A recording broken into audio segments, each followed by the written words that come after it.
Welcome to Fontribute, where we talk about fonts and their attributes. Fontribute.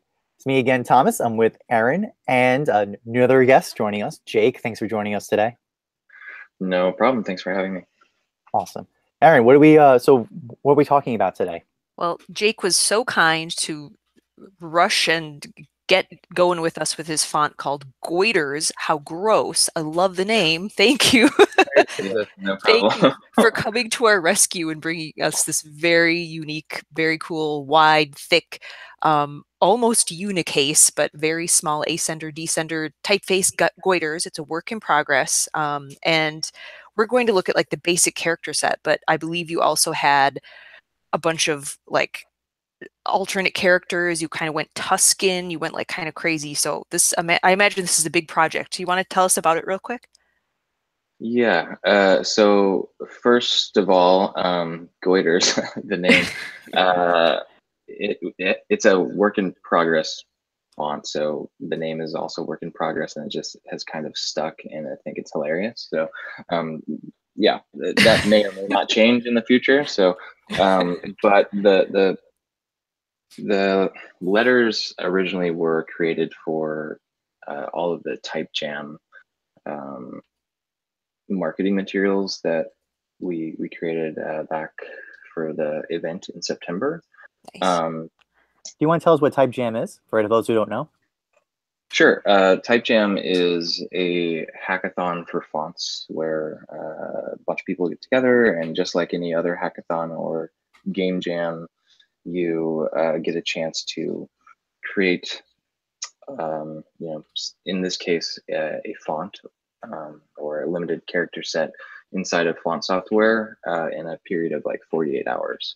Nice. So yeah, the first one ever was back in September. Actually in talks trying to plan out when the next one is. So updates will be coming pretty soon there. If you go to gettypejam.com, you can subscribe to get updates about the next one. That is awesome. And are you in San Francisco? I can't remember which city you live in. Yeah, San Francisco. Okay, nice. Yeah. Very cool. I wish I were local so I could join you. That is so cool. Well, the next one might not be in San Francisco. Oh, really? Wow. Yeah. So updates will be coming soon. Very cool. Awesome. Yeah. And then, so, we had short kind of notice getting this all together. A lot of it's my fault, I'm sure. Anyway, so I was rushing to figure out what could we compare his typeface to.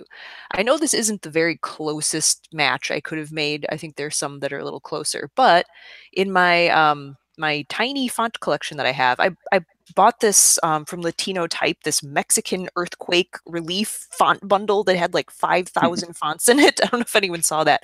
And inside there was this typeface called Konga Pro by RodrigoTypo. I think he's based in Chile, and he has a bunch of cool display typefaces. And this one, there were a couple similarities I saw, like kind of the structure of the A and just the thickness, the wideness, and it's a little round. So is yours. I thought, you know what? Let's pretend we're a type or a, graphic designer with these two options. Which one would we choose? And let's kind of look at them side by side. So these are my choices for today, folks. We're gonna dive right in, I guess, and take a closer look at the projects. Great.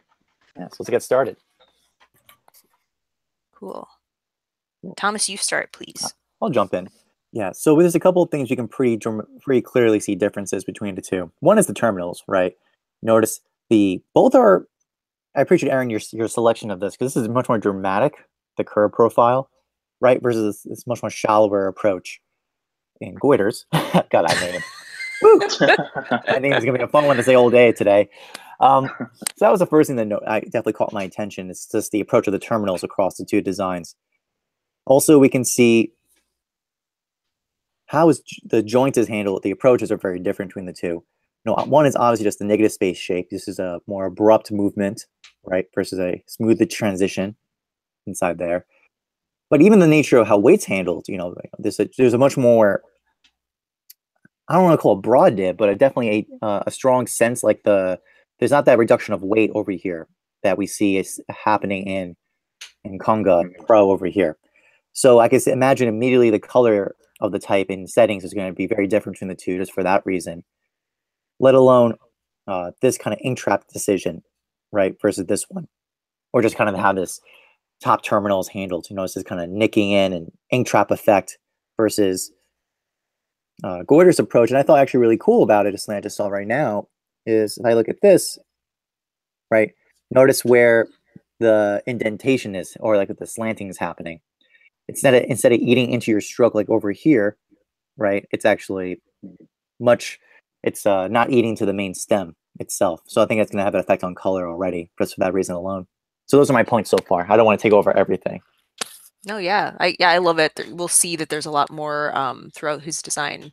You can kind of tell there's a lot more weight happening here. There's almost like horizontal stress kind of happening in some of the letters, as opposed to this, as you just mentioned, kind of more high contrast situation going on when you look right here. Also, I love the fact that you check out the width of the stem. Whoop, whoa, Erin's pen went crazy. Width of the stem. This right-hand side is much wider. Yes, I saw that too. So cool. I really appreciate that. It really like lends to some interesting effects happening like throughout the system. It's neat. I love how you decided to do that. How long did it take you to like figure out that you wanted to do that to add weight? Like, yeah, that's a really good question. It kind of happened by accident. I definitely noticed that I had done it, but I don't think it was originally an intentional decision. And I was just like, huh. Like since the character set was being created for this sort of like event where you're creating just like prototypes, basically, I was treating the initial project as just like this thing that I was throwing together very quickly. And in the recent months, I've been trying to like tame it a bit, because it was, it's kind of wacky still. I mean, it's really wacky. It's really, really wacky still, but it was much more wacky, I would say, before the last couple of months. So it took, yeah, that decision, I don't know. Honestly, I don't have a satisfying answer for how long it took me to come up with that. It just kind of happened, and I went with it. I love it. I love when people take kind of like, they don't go follow like every single rule, and they come up with something and it just works. I love when that happens. So yay. Well, we'll see if it works. We got yeah, okay, fine. I like it at this size. That's what I'll say. In this application, this context, we need to see. We'll go through the journey. Thank you, Thomas, for bringing me back to earth. Yes, not an issue. Cool. All right, guys, let's bounce to the next letter. Woo! Okay. Yeah. So pretty dramatic differences immediately, right? Like this looks like a donut that's been flipped over, that gets rotated over. Very fascinating. I almost feel like I actually really see that horizontal emphasis, right? With the way this is drawn, its overall width is so wide. It's I'm very fascinated how this is all going to pan out in settings as a result. And it just in contrast, let's put that in comparison to Konga next to it, just the huge difference, right? The introduction of contrast, the curve profile, like this is much more shallower approach, right? Versus this like really rectangular shape everywhere. It's very dramatic differences by putting these two together. Yeah, it's interesting. And again, just one more note, like you were saying, like this, because of this rectangular, very wide form, it's a lot more similar to that previous N that we just saw. Then Konga's, like the O to the N difference is much greater, like in terms of just how these kind of corners are filled up. So that's going to have an interesting effect on the texture. So, but I won't belabor the O. Shall we move to the next letter? Sure. Just one point about that O is the counter being sort of flipped horizontally versus vertical was a very recent decision. It was it was like this. Yeah, it was straight up and down for the longest time, and I flipped it when I was sort of revisiting all of the counters in the different characters, and I don't know, I was trying to make them more uniform, and it seemed like it was definitely a weird decision, I think, but the face is a bit funky, so I just kind of went with it. Oh, I love it, and I love how it ties in with the next letter, which is D, where you combine the round and the straight. It works so well, I think, at this size, at least. Ha ha ha! Don't jump ahead, Erin. But like like you just said, seeing this. So before, are you saying you had, like, I mean, was it here as well on the D? Was it vertical, or was it always horizontal on the D? So most of the characters counters were like this sesame seed shape for the longest time. Okay. And it was causing lots of problems. So like this version of the face, maybe at some point I'll post. I think I've posted versions with the old counters in the past, but this was my attempt at taming the face and making it like at least somewhat sane and consistent. Because like my whole goal for the character set initially was to not look at any other existing fonts while I was designing it. Nice. And just kind of go with whatever was fun. So I like there's that. still remnants of just like wonkiness everywhere, I think. I love that. I love wonkiness. I love that approach. And, you know, I like, again, like Thomas mentioned on the first character, the N, you know, I like how you got a little bit soft here. You know, things are bulging out a little bit. So much weight here. Again, this left side, like it feels kind of like the N, like there's a lot more weight happening on the left side of the character than the right, which I think makes it kind of a really cool dynamic. Konga is an interesting approach. Like this, it looks like an alien character to me or something. It's so strange how cuts go in. This. Yeah. Yes, exactly. Yeah, it's these deep cuts moving into that stem. I mean, it's just like it's going really far. It looks kind of funny to me. But as we've noted, you know, a lot higher contrast, less weight happening in these areas, much higher contrast form. And I don't know, Thomas, tell me more. Tell me what you see. Yeah. Well, definitely the big note I'm seeing in Goiters is this really strong axis right here. Like I feel the weight of this curve really pushing up and over this way, and then compensating with down here. So that really stands out to me. I'm curious, and I actually see that really dramatic. It's almost like here's a horizontal weight, right? And the solution was to do this dramatic cut in here and here at the joints to compensate for it.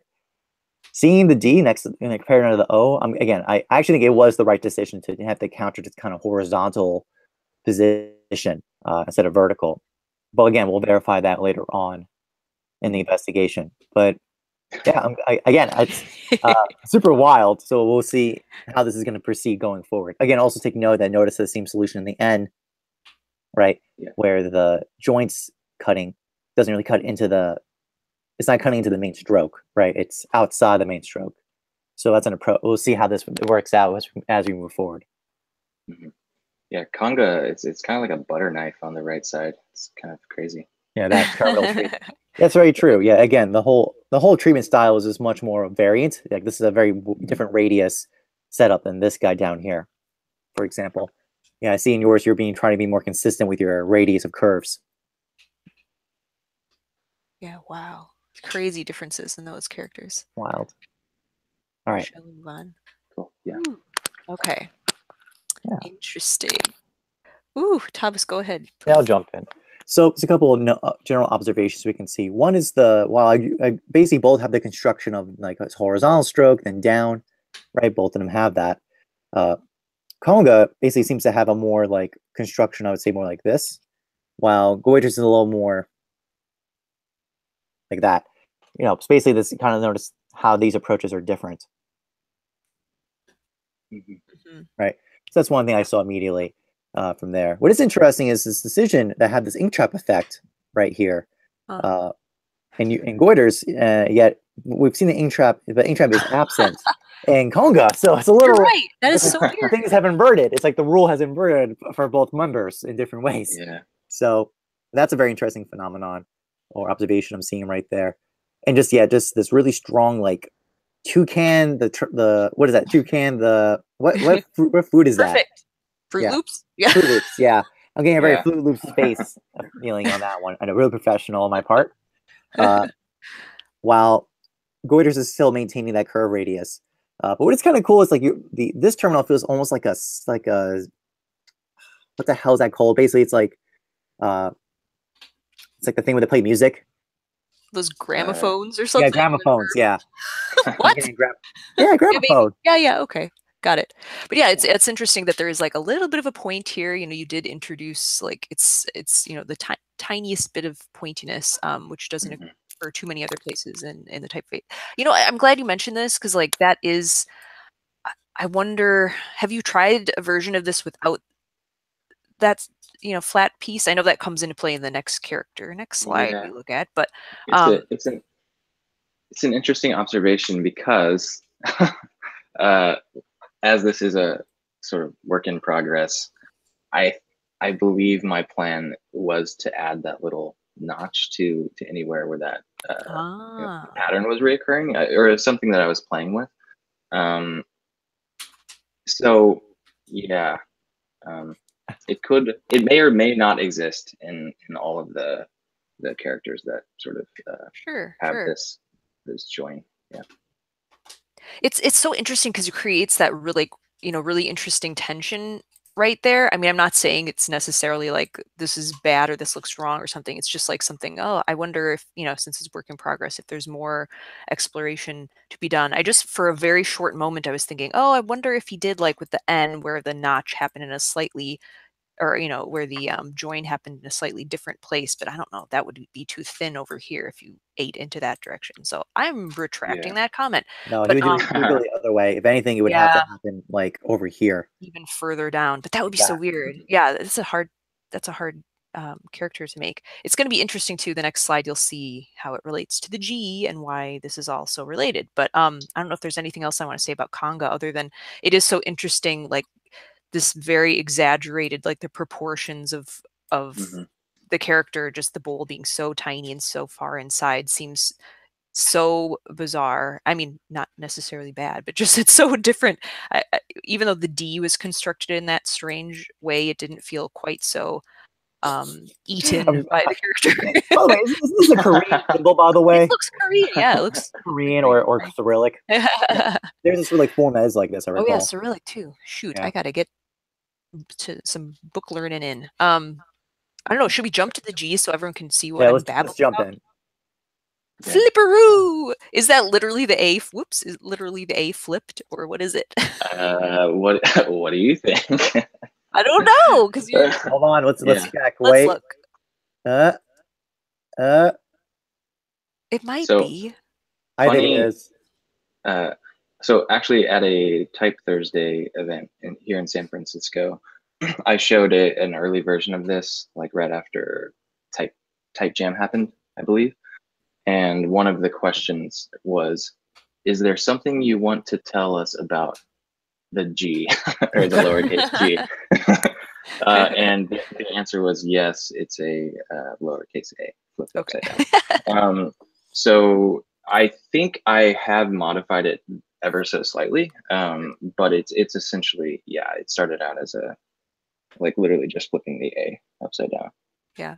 It's so interesting. So as now viewers can see, so the Konga has a definite, like this is a normal looking sort of descender, but in Goiters you kept descenders very short. Like I know the P, it only went down a little bit further. I can't even remember. Is this below the baseline? I can't remember where the baseline is. It shoots a little bit below. Just a tiny bit. So that's, obviously creates like a totally different visual effect on text if people have ever set kind of unicase sort of style typefaces. So different. While I gather my thoughts, maybe Thomas, do you want to? Yeah, sure. Yeah. I'm not. I gotta be quite frank. I'm not fully sold on this. I think I think the main issue actually is less this. I mean, I do think there is some issues in a sense when you flip things.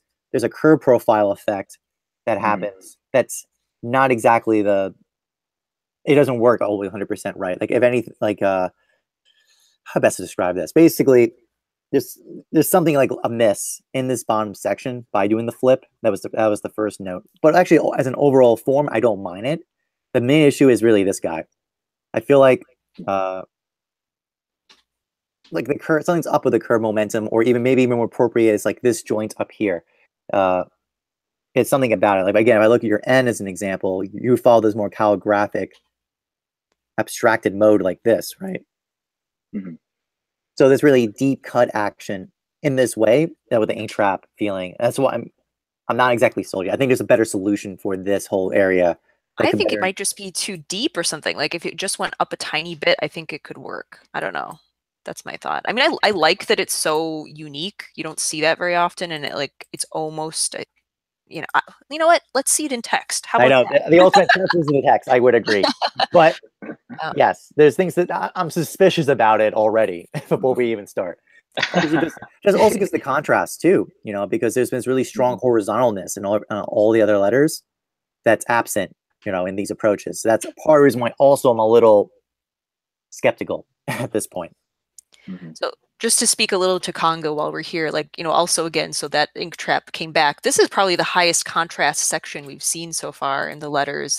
This tiny thin little part of the G opening there. And again, we've got kind of this is almost an egg shape, but very vertical, more high contrast counter, and very soft, large, kind of like the A shape sort of swoop down there. So this will be fun to see how that looks. But definitely like the density, when there's so much weight down here, it definitely has a totally different feeling than if, you know, let's say they cut the G descender, and if it was only about that large, you know, it would look a lot more similar and have a very different dense effect. So that's going to look so different in text because the weight just went really far down.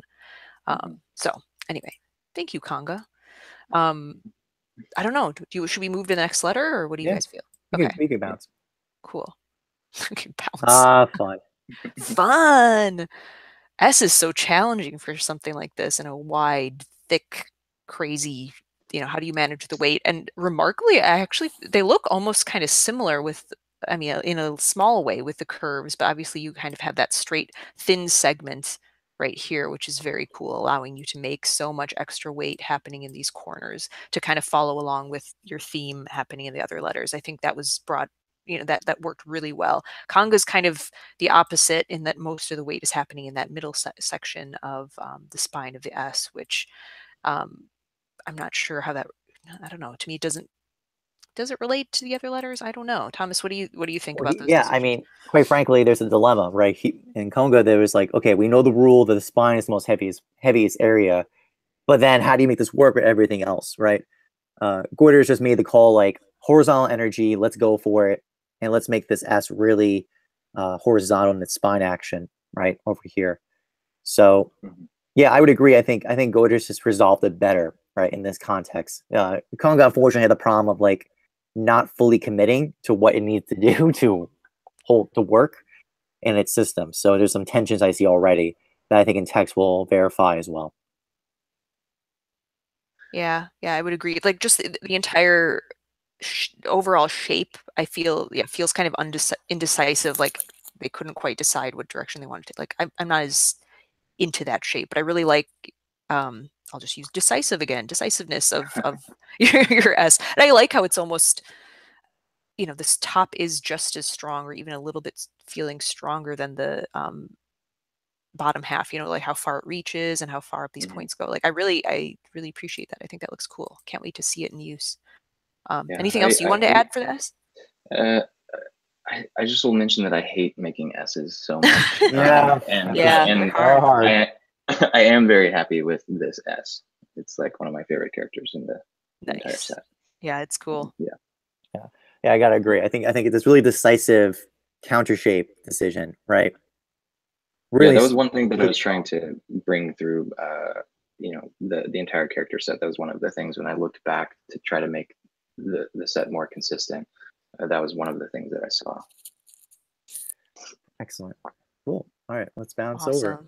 Jay. Yay. One more lowercase letter to add to the mix. I thought, you know, let's take one more look at at the descender difference. This is quite fun to see how short the J is in Goiters, but also kind of like our previous episode where we had Aaron Bell over, and he had his, you know, if this is about the X height right here, this technique of bringing the I and the J, like the top of that down so that you have more room for the tittle, is very cool and very effective in these sorts of display typefaces. I really enjoy that. Whereas the Konga, like there's very little space in between the tittle and the base here, and kind of feels a little bit, I don't know, more crowded. But look at the shape. This is also interesting. The shape of the tittle itself is kind of rectangular, but has a little bit of a wedge shape, like kind of, that's kind of strange. I wasn't expecting to see that either, which is strange since everything else in Konga was so round. I'm surprised that they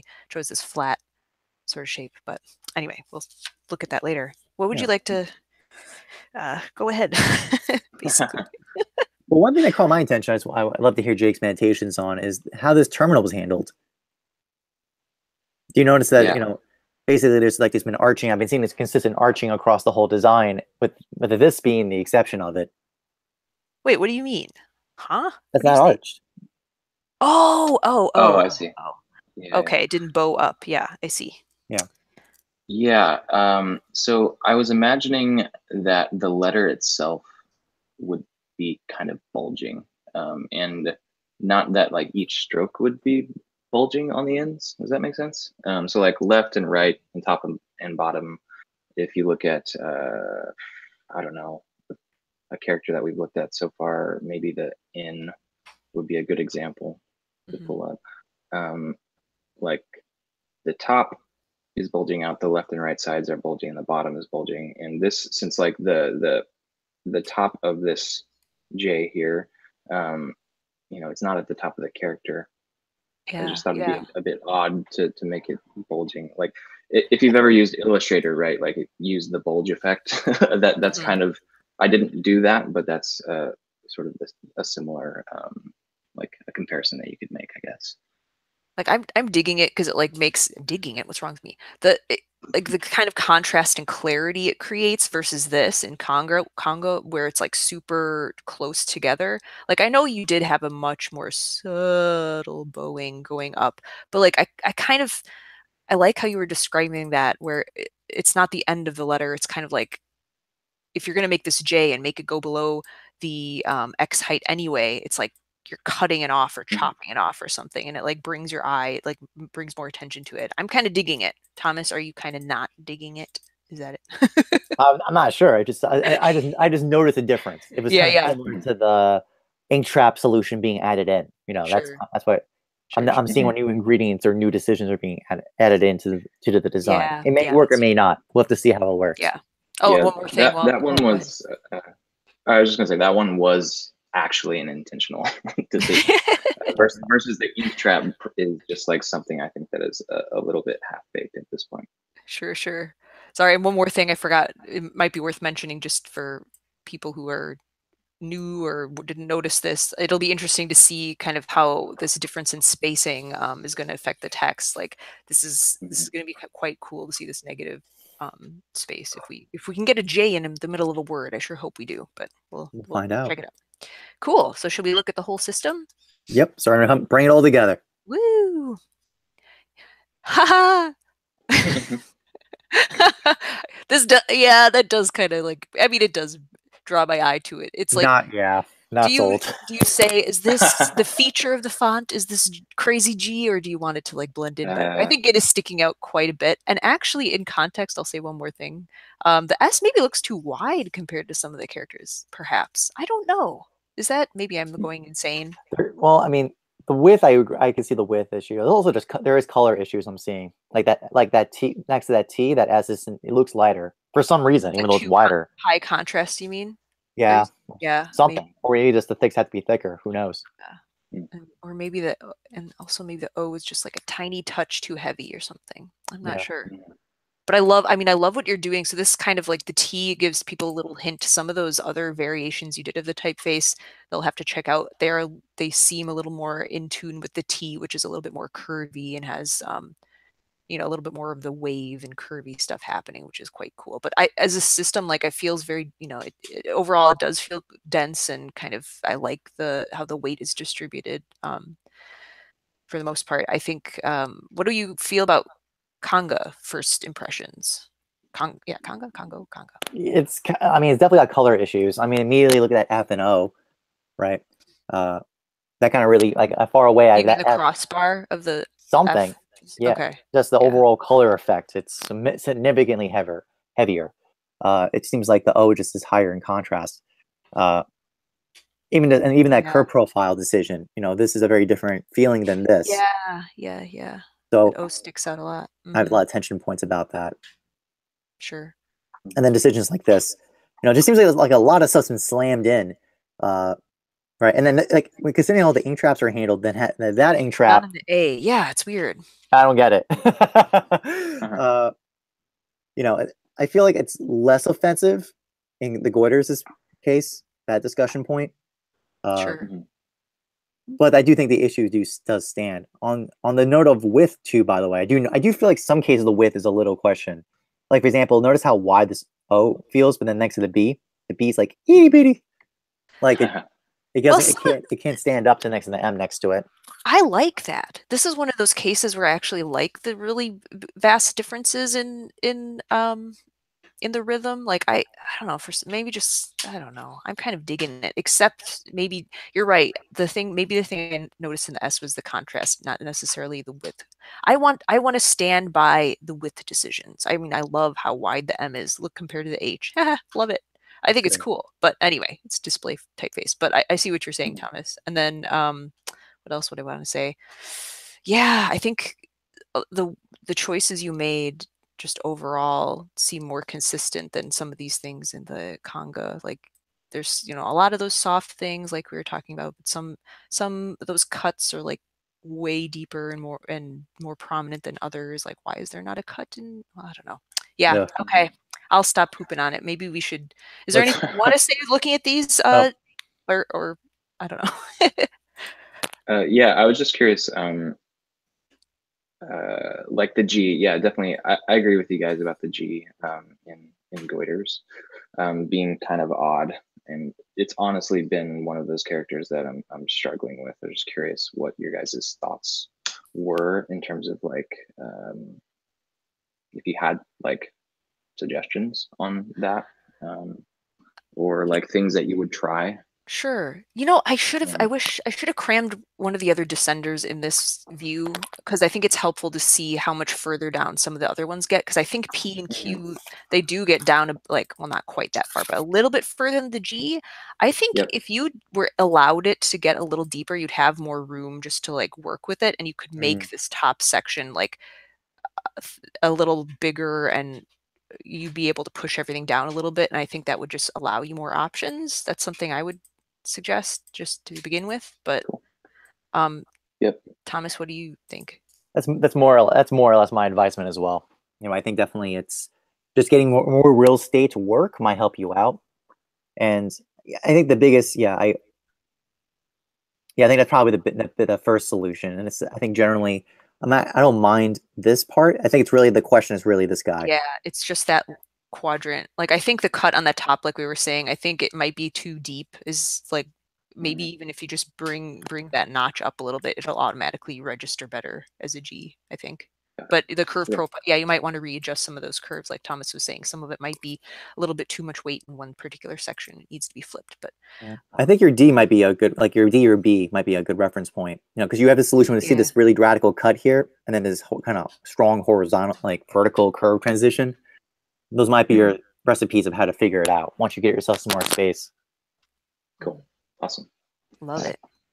Cool. Okay. So, yay. It wouldn't be Fontribute without looking at punctuation and, whatever, all the other bits and pieces. I know you didn't have any accented characters yet, but like this is kind of a neat view to check out how all the other miscellaneous bits and pieces are working. So Thomas, you jump ahead. I get a really strong sign painting aesthetic, right, from the punctuation and numbers. It's really fun.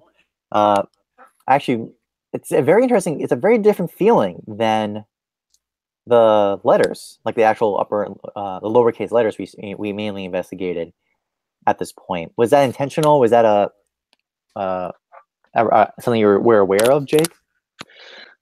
Yeah, like yes and no. I'm not, I wouldn't say I've taken any like traditional schooling on doing any like lettering or anything like that. I'm actually pretty shit at it.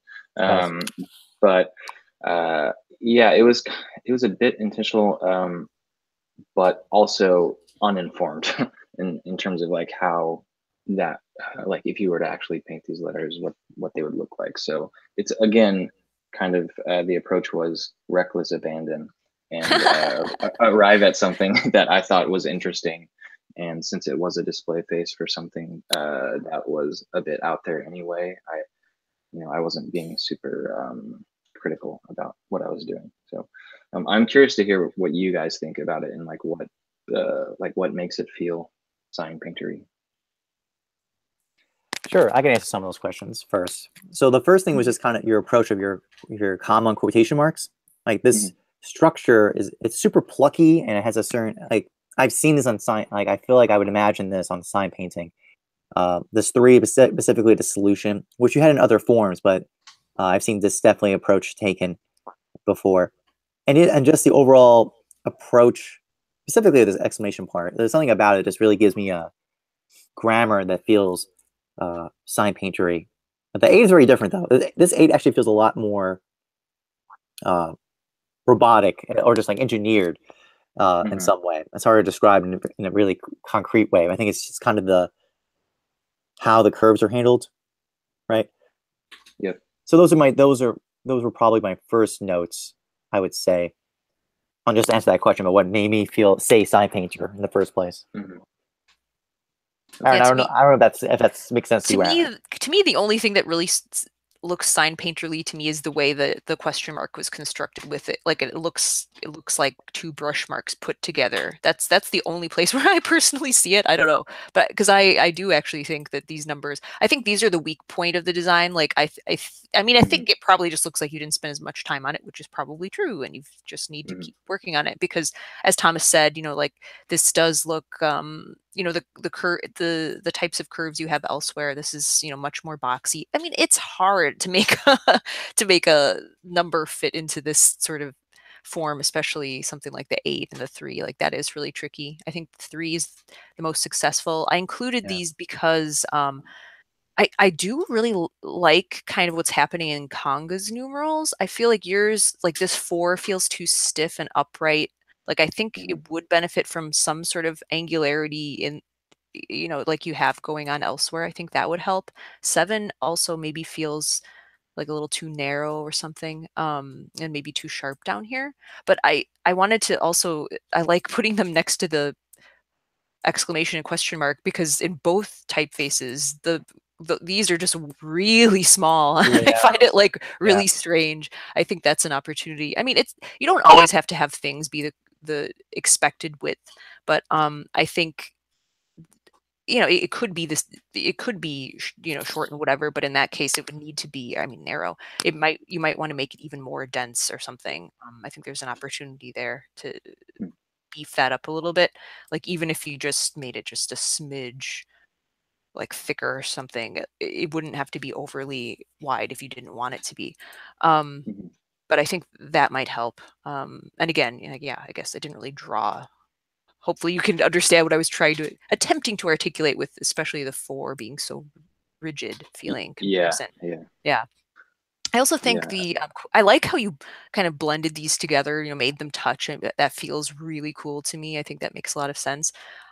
I think maybe, or I kind of wish that the tails were maybe just a touch lighter or something, or I don't know what I'm getting at, but maybe I'm seeing that. But talking about light, put it like that, to me that's like a huge sore spot in this Konga design. Like, so don't do that. That's like insane. I think that looks like a totally different typeface. It doesn't make any sense. So that I'm not a fan of. So I wish that designer had done that differently. And just one more, I don't know. I do like, these seem more painterly for sure. I'm getting the sign paintery feel from these constructions. If we were going to talk about that, I don't know what else I want to add, but I've been talking forever. So anything else anyone wants to say? No, I think you covered most of my notes. Cool. Yeah. Awesome. So we have 2 more kind of overview slides. We've got somewhat of a text setting and then like a few more larger words on the following. So now we can kind of see how all the parts work together. Ooh. Oh boy. Lovely. I love it. Okay, maybe this is fine. Maybe I was wrong. Maybe the quote marks are dark, like the appropriate darkness. Yeah, I think they're right. Yeah. Well, I take it back. Okay. Oh, I love it. Oh my gosh. Oh, I'm captivated. Like, oh gosh, I love how this works. Yeah, it's working pretty well. I'd agree with that. That is so cool.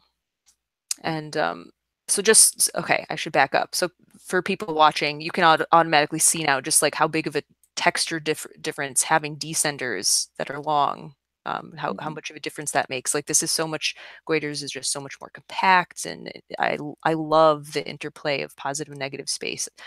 It really, like when you don't have these sort of distractions of descenders and have a very short ascender height, you really get to notice the little cuts and bits of texture so much more.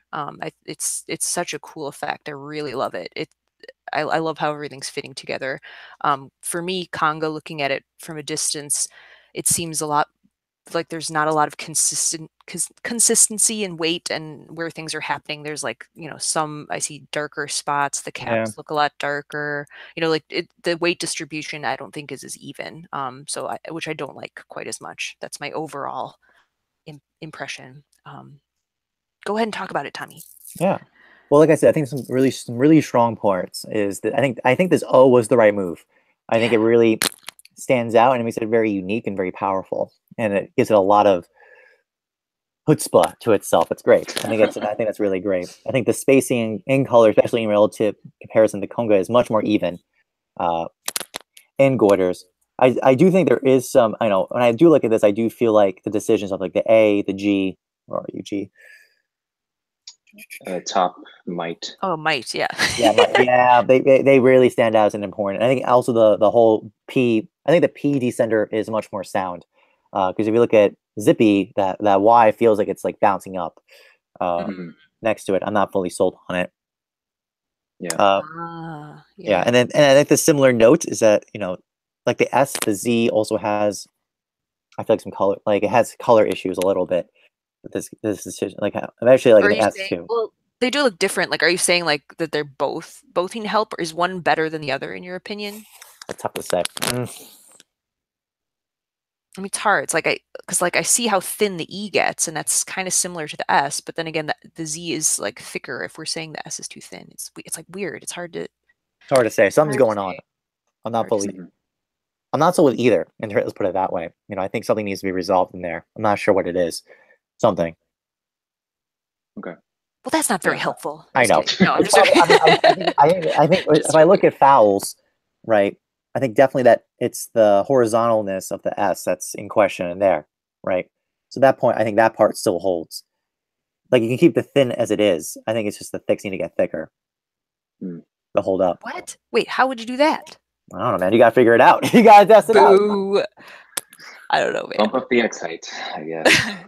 No, don't do it. That's the problem with heavyweights. It's hard to balance the weights. It's very hard.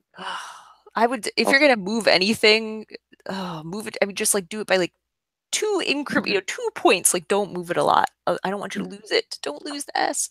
I mean, if I'm like gonna squint or something, no, shit. I don't even know. Oops, cursing. To me, this feels fine. The Z doesn't pop out to me in terms of its weight, even though Z is a very difficult character to draw in this sort of thing. So maybe it does the middle bar. Just you think it is? So you think it is the middle? Touch thicker, maybe. I don't know. Shoot. God, I have to think about this longer. What else can we talk about while we're here? I like how you used you put the entry stroke on that J to fill up that negative space. Yeah, that was a smart move. Opposed to this, that was really cool. That was a really good move. Other positive things. I think there are a couple of spacing things that I noticed in the typeface. Like I mean, I don't know if this is going to be spacing or kerning thing. There might be okay. Later on in the next slide, I think some of your vertical, like the L is a little tightly spaced, I think, and there's, some room to like do a little bit more spacing, which stinks because in these typefaces, like you notice those things a little bit more than usual. You're not at that point yet, but overall, so far, work in progress. Spacing, I think, is really good. I love it. And I also just want to say I love how the lowercase and uppercase work together so well in your design. Like there is a lot of disparity in how some of these are treated. Like, and even, if Konga, I don't know, there's something about some of this angularity versus this being rounded. Like I wish there was a little more consistency with the Konga design. Although I do like, there are some moments in Konga that I really like the letter K. I like how that was treated. I want to give a few positive things here to Konga, which I think is cool. I like the curves there. That was kind of neat. Yeah, just the K. Okay, I'm crazy about the K. That's it. Now I'm just verbal diarrhea, so I'll shush. It's all good. We can move forward. Yeah, let's. Cool. This is good. Cool. Okay. So I'm sorry I had to put some challenging letters and or words in here just so to get the most like maximum impact of like what we could say for improvements. So I'll just jump in and say like some of the uppercase spacing, like, this is a little tight here. You might want to make sure all of these vertical strokes get a little bit more leading on either side, and then you will have to like check some of these kerning things. What do you think of this, Thomas? The decision on the Y to go kind of like angular. I know we saw that in the Kawak typeface. Yeah, I remember that too. It's very popular. Right. I'm not fully sold on, unless you can give me a good reason for it. I mean, I'm just being honest. You got 10 seconds. Yeah, my reason is like, it looks cool. You did it, but you did it in the A too, didn't you? Like the capital A, like you do have some of these letters that are constructed like we didn't really look at them. It was definitely reused from other letters, the capital A and the V, and the X too. There was a version of the X that was a bit crazy, which I'm still very fond of, but this was just like repurposing other like things from other letters, right? Sure. I don't know. Do you have what would you have done or tried? I would just tone it down. It's that's basically what I'm getting. That'd be my feeling about it. Okay. Or is the thing that's sticking out, conversely, is it maybe the P is too round? Is maybe that why it looks out of place? Is like this, like look at the B is a little more rectangular. Maybe the P, maybe it just looks weird or maybe it's both. I don't know. Erin, shush. I should do another slide where we look at the uppercase relationships, because I think there's a lot of lost opportunity. We don't have enough time. Erin, no one wants to wait and watch all this. Okay. Anyway, moving on. So this, I just included this also to reiterate, like, I think that 4 is feeling a little like not round and happy enough. And then here also, like the L's are like kind of tightly spaced. So I think those could use a little bit of love, but I mean, I love it at this size. Like, I love how the word illustrated kind of flows. Yeah, it's nice. It's beautiful. I would agree. Very cool. Thomas, go ahead. I'm going to stop talking. No, it's all good. I mean, Erin basically covered, I think this is a really fun project. And yeah, wide, fat, fun. I think that's a really great way to put it. I think there are some points about color and proportion, as we discussed, to help improve this project. But overall, I think it's very accomplished. And I think it's a lot of care has been thought into the project. And, as Jake continues on it and applies that polish to the second half of the character set, I think it's going to be a very strong design. So Jake, thank you for joining us for this session. I really appreciate it. Thank you. Yes. Thank you. It was super fun. And I can't wait to have everyone see it on the next iteration of all of the Type Jam stuff. Wait, one more question. What are your plans for it when you're done with it?